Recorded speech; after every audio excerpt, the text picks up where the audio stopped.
Olá, meus irmãos. Vamos a mais um estudo da nossa Escola da Vida Cristã. Na quarta passada, nós conhecemos um pouco sobre o islamismo, a segunda maior religião do mundo. Hoje nós vamos conhecer alguns aspectos da terceira maior religião do mundo, com quase 1 bilhão de adeptos, que é o hinduísmo. Já ouviu falar? Apesar de pouco conhecido no Brasil e de ter pouquíssimos adeptos por aqui, o hinduísmo já tinha quase 3.000 anos de existência quando surgiu o cristianismo. Assim como o Brasil é um país cristão, a Índia é hinduísta. De cada 100 brasileiros, 90 são cristãos. De cada 100 indianos, 80 são hindus. Os seguidores do hinduísmo acreditam em vários deuses e também na reencarnação. O escritor de Hebreus, na nossa Bíblia, ele diz que o homem está destinado a morrer uma só vez. Depois disso, vai enfrentar o juízo. Hebreus 9:27. Segundo o hinduísmo, os seres humanos morrem e renascem várias vezes.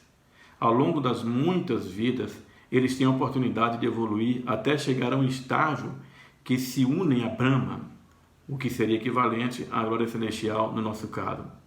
Só que para nos unirmos a Deus, nós precisamos receber Cristo como Salvador. Já o povo hindu, para se unir a Brahma, precisam praticar diferentes tipos de yoga, rezar ou recitar mantras, ajudar os necessitados, visitar os lugares sagrados, etc. Muitos seguidores adotam dietas vegetarianas, outros abrem mão dos bens materiais, dos bens e prazeres materiais. Nós cremos em um só Deus em 3 pessoas, Pai, Filho e Espírito Santo. No hinduísmo existem milhares de deuses e deusas, mas eles dizem que são apenas diferentes formas de um mesmo e único Deus. Você se lembra que falamos na aula passada que o livro sagrado dos cristãos é a Bíblia, dos judeus a Torá e dos muçulmanos o Alcorão? Pois é, o hinduísmo também tem um livro sagrado, o Vedas, que são 4 livros que formam a base do extenso sistema de escritura sagrada do hinduísmo. Me diga uma coisa, o que você responderia se eu te perguntasse quem é Deus? Eu já posso imaginar aí a sua resposta.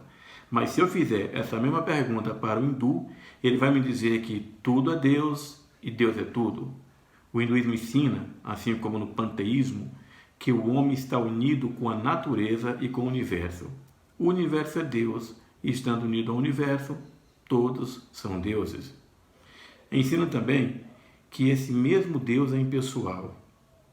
Veja que nesse tempo de pandemia do coronavírus, que está acontecendo aqui no mundo físico, eu fico pensando como o hinduísmo está lidando com a situação, porque para eles o mundo físico é uma ilusão.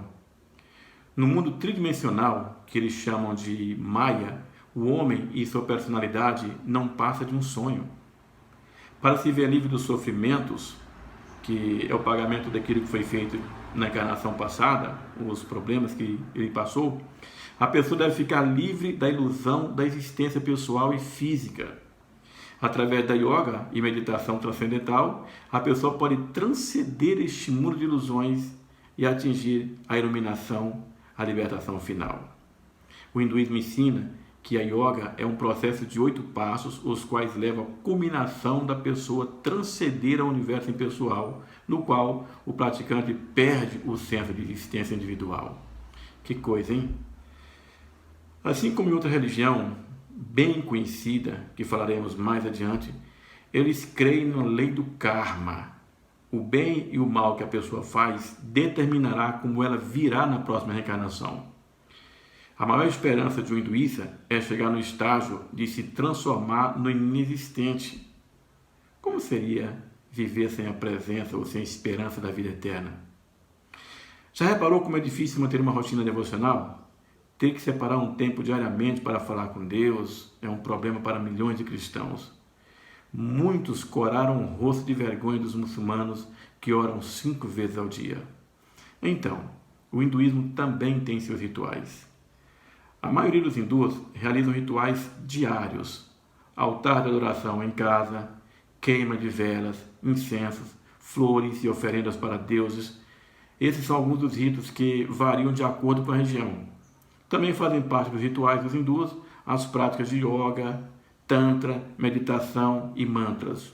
Já falei sobre mantra e não expliquei o que é, Mantras são as palavras ou poemas ou textos que são entoados durante a meditação, que servem para auxiliar na concentração e invocar divindades. De acordo com essas crenças religiosas, essas práticas são formas de harmonizar a energia do corpo e da mente. Além dessas práticas, os seguidores da religião têm o hábito de frequentar templos nos quais as imagens dos deuses são diariamente despertadas pela manhã, lavadas, vestidas e enfeitadas com flores pelos sacerdotes.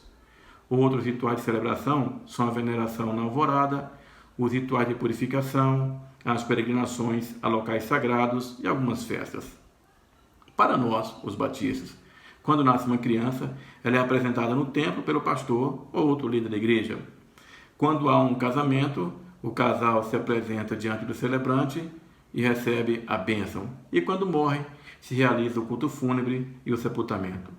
Já no hinduísmo, a criança recebe um banho ritualístico e a palavra Om, O-M, que é o símbolo da religião, é escrita com mel na língua do bebê. No casamento, o casal anda em volta de um fogo sagrado, dando passos que simbolizam cada um dos valores da vida conjugal. E quando alguém morre, o filho mais velho do falecido fica responsável por acender a pira aberta onde será realizada a cremação do corpo. Após cremado, os restos mortais dos hindus são jogados na água, normalmente no rio Ganges. Para terminar, uma das características do hinduísmo é o culto às vacas. As vacas são consideradas superiores aos brahmanes, a casta mais elevada do sistema indiano.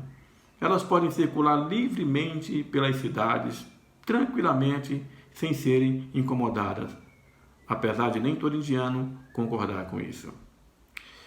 É isso aí, na próxima semana tem mais. Até lá e que o Senhor nos abençoe.